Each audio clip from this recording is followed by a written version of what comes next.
Dr. Manhattan was born Jonathan Osterman in 1929 in Germany.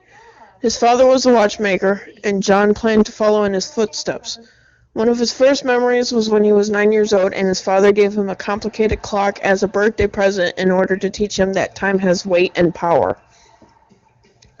In 1939, his family decided to secretly leave Germany before they apprehended his Jewish mother. John was hidden inside a box for market goods, but before their wagon reached the border, they were stopped by Nazis.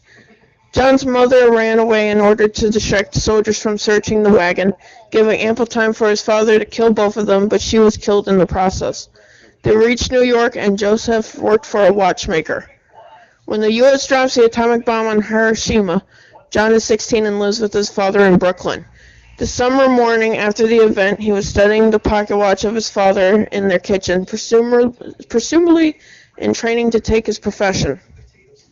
His father, confronted with the undeniable facts of the theory of relativity and the advances of military science, declares his profession outdated and throws the clogs out the window, urging him to instead pursue a career studying atomic science. The incident represents the turning point in John's potential future and foreshadows Dr. Manhattan's exterior perception of time as predetermined and all things within it as so determined, including Dr. Manhattan's own reactions and emotions. John Osterman attends Princeton University from 1948 to 58, where he heard Albert Einstein in a lecture. Always fascinated with clocks, he had the reputation among his fellow students that he was too stuffy and narrow and casually ignored him in their activities.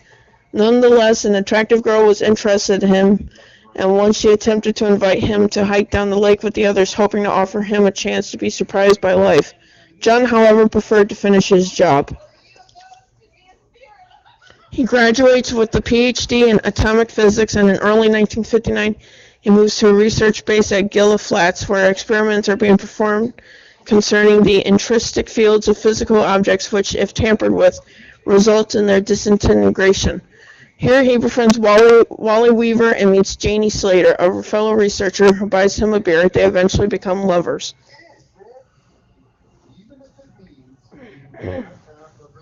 During a trip to New Jersey to see his friends in July 1959, Janie accompanies him to see her mother.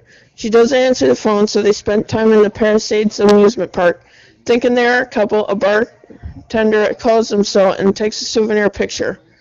Near the shooting gallery, Janie's watchband breaks and the watch is damaged when a fat man steps on it. That night, Janie's mother still doesn't answer and have spent the evening in John's hotel. They sit in the bed examining the broken watch, promising he can fix it. Then they make love.